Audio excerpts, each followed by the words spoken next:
Boss biggest reality show అప్పుడే Telugu season big boss లో 4th weekend వచ్చేసింది. ఇక వీకెండ్ అంటే బిగ్ బాస్ హౌస్ లో ఉండే అడావడే వేరు. ఇక ఈ వారం రోజులు హౌస్ లో ఉన్న సంఘటనల విషయాలపై హోస్ట్ కింగ్ నాగార్జున గారు స్టేజ్ మీదకి వచ్చి మాట్లాడతారు. నాగార్జున గారు వచ్చే రోజు కోసం అభిమానులతో పాటు హౌస్ మేట్స్ కూడా ఎదురు చూస్తూ ఉంటారు. ఇక నాగార్జున గారు వీకెండ్ లో పోతూ పోతూ ఒకరిని తీసుకొని వెళ్ళిపోతారు. ఆ పాటతో స్టేజ్ మీదకి ఎంట్రీ ఇచ్చేశారు నాగార్జున గారు. అయితే హౌస్ లో ఉన్న కంటెస్టెంట్స్ అందరినీ పలకరించి నాగమణికంఠ దగ్గరికి వచ్చారు. నాగమణికంఠ స్టాండప్ అన్నారు. ఇన్ని రోజుల వరకు నువ్వు కన్నీరు పెట్టుకుంటూనే ఉంటావు అనుకుంటున్నాను. ఇన్ని రోజులకు నీ కోపాన్ని చూశాను నేను.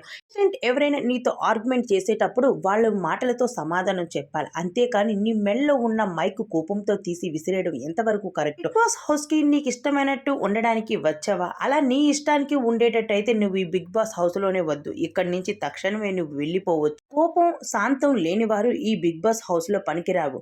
అన్ని రకాలుగా శాంతం కోపం అన్ని భరించగలిగి ఉండగలుగుతారు. కాబట్టి you are eliminated. Bigg Boss house నుండి వెళ్ళిపో.